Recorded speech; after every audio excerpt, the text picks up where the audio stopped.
யோவான் எழுதின சுவிசேஷம் 10ஆம் அதிகாரம். மெய்யாகவே மெய்யாகவே நான் உங்களுக்கு சொல்லுகிறேன், ஆட்டுத் தொழுவத்துக்குள் வாசல் வழியாய் பிரவேசியாமல் வேறு வழியாய் ஏறுகிறவன் கள்ளனும் கொள்ளைக்காரனுமாயிருக்கிறான். வாசல் வழியாய் பிரவேசிக்கிறவனோ ஆடுகளின் மேய்ப்பனாயிருக்கிறான்.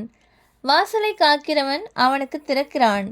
ஆடுகளும் அவன் சத்தத்துக்கு செவி கொடுக்கிறது. அவன் தன்னுடைய ஆடுகளை பேர் சொல்லி கூப்பிட்டு அவைகளை வெளியே நடத்தி கொண்டு போகிறான். அவன் தன்னுடைய ஆடுகளை வெளியே விட்ட பின்பு அவைகளுக்கு முன்பாக நடந்து போகிறான். ஆடுகள் அவன் சத்தத்தை அறிந்திருக்கிறபடியினால் அவனுக்கு பின் செல்கிறது. அந்நியருடைய சத்தத்தை அறியாதபடியினால் அவைகள் அந்நியனுக்கு பின் செல்லாமல் அவனை விட்டு ஓடிப்போம் என்றார். இந்த உவமையை இயேசு அவர்களுடனே சொன்னார். அவர்களோ அவர் சொன்னவைகளின் கருத்தை அறியவில்லை. ஆதலால் இயேசு மறுபடியும் அவர்களை நோக்கி, நானே ஆடுகளுக்கு வாசல் என்று மெய்யாகவே மெய்யாகவே உங்களுக்கு சொல்கிறேன். எனக்கு முன்னே வந்தவர்கள் எல்லாரும் கள்ளரும் கொள்ளைக்காரருமாக இருக்கிறார்கள். ஆடுகள் அவர்களுக்கு செவி கொடுக்கவில்லை. நானே வாசல். என் வழியாய் ஒருவன் பிரவேசித்தால் அவன் ரட்சிக்கப்படுவான். அவன் உள்ளும் புறம்பும் சென்று மேய்ச்சலை கண்டடைவான். திருடன் திருடவும் கொல்லவும் அழிக்கவும் வருகிறானே அன்றி வேறொன்றுக்கும் வரான். நானோ அவைகளுக்கு ஜீவன் உண்டாயிருக்கவும் அது பரிபூர்ணப்படவும் வந்தேன். நானே நல்ல மேய்ப்பன். நல்ல மேய்ப்பன் ஆடுகளுக்காக தன் ஜீவனை கொடுக்கிறான். மேய்ப்பனாய் இராதவனும் ஆடுகள் தனக்கு சொந்தமல்லாதவனுமான கூலியால் ஓனாய் வருகிறதை கண்டு ஆடுகளை விட்டு ஓடி போகிறான். அப்பொழுது ஓனாய் ஆடுகளை பீறி அவைகளை சிதறடிக்கும். கூலியால் கூலிக்காக வேலை செய்கிறவன் ஆகையால் ஓடி போகிறான். ஆடுகளுக்காக அவன் கவலைப்படான். நானே நல்ல மேய்ப்பன். பிதா என்னை அறிந்திருக்கிறது போலவும் நான் பிதாவை அறிந்திருக்கிறது போலவும் நான் என்னுடையவைகளை அறிந்ததும் என்னுடையவைகளால் அறியப்பட்டும் இருக்கிறேன். ஆடுகளுக்காக என் ஜீவனையும் கொடுக்கிறேன். இந்த தொழுவத்தில் உள்ளவைகள் அல்லாமல் வேறே ஆடுகளும் எனக்கு உண்டு. அவைகளையும் நான் கொண்டு வர வேண்டும். அவைகள் என் சத்தத்துக்கு செவி கொடுக்கும். அப்பொழுது ஒரே மந்தையும் ஒரே மேய்ப்பனும் ஆகும். நான் என் ஜீவனை மறுபடியும் அடைந்து கொள்ளும்படிக்கு அதை கொடுக்கிறபடியினால் பிதா என்னில் அன்பாக இருக்கிறார். ஒருவனும் அதை என்னிடத்திலிருந்து எடுத்துக்கொள்ள மாட்டான். நானே அதை கொடுக்கிறேன். அதை கொடுக்கவும் எனக்கு அதிகாரம் உண்டு. அதை மறுபடியும் எடுத்துக்கொள்ளவும் எனக்கு அதிகாரம் உண்டு. இந்த கட்டளையை என் பிதாவினிடத்தில் பெற்றுக்கொண்டேன் என்றார். இந்த வசனங்களின் நிமித்தம் யூதருக்குள்ளே மறுபடியும் பிரிவினை உண்டாயிற்று. அவர்களில் அநேகர், இவன் பிசாசு பிடித்தவன், பைத்தியக்காரன், ஏன் இவனுக்கு செவி கொடுக்கிறீர்கள் என்றார்கள். வேறே சிலர், இவைகள் பிசாசு பிடித்தவனுடைய வசனங்கள் அல்லவே, குருடறிய கண்களை பிசாசு திறக்க கூடுமா என்றார்கள். பின்பு எருசலேமிலே தேவாலய பிரதிஷ்டை பண்டிகை வந்தது. மாரி காலமுமாயிருந்தது.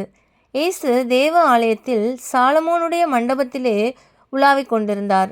அப்பொழுது யூதர்கள் அவரை சூழ்ந்து கொண்டு, எதுவரைக்கும் எங்கள் ஆத்துமாவுக்கு சந்தேகம் உண்டாக்குகிறீர்? நீர் கிறிஸ்துவானால் எங்களுக்கு தெளிவாய் சொல்லும் என்றார்கள்.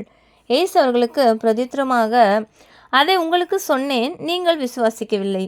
என் பிதாவின் நாமத்தினாலே நான் செய்கிற கிரியைகளே என்னை குறித்து சாட்சி கொடுக்கிறது. ஆனாலும் நான் உங்களுக்கு சொன்னபடியே நீங்கள் என் மந்தையின் ஆடுகளாயிராதபடியினால் விசுவாசியாமல் இருக்கிறீர்கள். என் ஆடுகள் என் சத்தத்திற்கு செவி கொடுக்கிறது. நான் அவைகளை அறிந்திருக்கிறேன். அவைகள் எனக்கு பின் செல்கிறது. நான் அவைகளுக்கு நித்திய ஜீவனை கொடுக்கிறேன். அவைகள் ஒரு காலும் கெட்டுப்போவதில்லை. ஒருவனும் அவைகளை என் கையிலிருந்து பறித்து கொள்ளுவதும் இல்லை. அவைகளை எனக்கு தந்த என் பிதா எல்லாரிலும் பெரியவராயிருக்கிறார். அவைகளை என் பிதாவின் கையிலிருந்து பறித்து கொள்ள ஒருவனாலும் கூடாது. நானும் பிதாவும் ஒன்றாயிருக்கிறோம் என்றார். அப்பொழுது யூதர்கள் மறுபடியும் அவர் மேல் கல்லெறியும்படி கல்லுகளை எடுத்துக்கொண்டார்கள். இயேசு அவர்களை நோக்கி, நான் என் பிதாவினாலே அநேக நற்கிரியைகளை உங்களுக்கு காண்பித்தேன். அவைகளில் எந்த கிரியை நிமித்தம் என் மேல் கல்லெறிகிறீர்கள் என்றார். யூதர்கள் அவருக்கு பிரதித்திரமாக, நற்கிரியின் நிமித்தம் நாங்கள் உன்மேல் கல்லெறிகிறது இல்லை.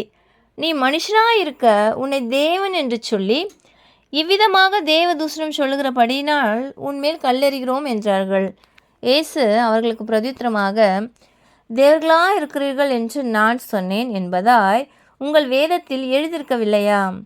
தேவ வசனத்தை பெற்று கொண்டவர்களை தேவர்கள் என்று அவர் சொல்லியிருக்க, வேத வாக்கியமும் தவறாததாய் இருக்க, பிதாவினால் பரிசுத்தமாக்கப்பட்டும் உலகத்தில் அனுப்பப்பட்டும் இருக்கிற நான் என்னை தேவனுடைய குமாரன் என்று சொன்னதினாலே தேவ தூஷணம் சொன்னாய் என்று நீங்கள் சொல்லலாமா? என் பிதாவின் கிரியைகளை நான் செய்யாதிருந்தால் நீங்கள் என்னை விசுவாசிக்க வேண்டியதில்லை.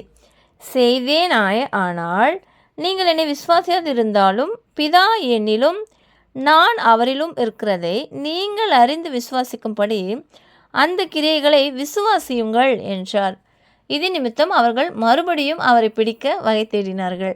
அவரோ அவர்கள் கைக்கு தப்பி யோர்தானுக்கு அக்கறையிலே முன்னே யோவான் ஞானஸ்நானம் கொடுத்து கொண்டிருந்த இடத்துக்கு திரும்பி போய் அங்கே தங்கினார்.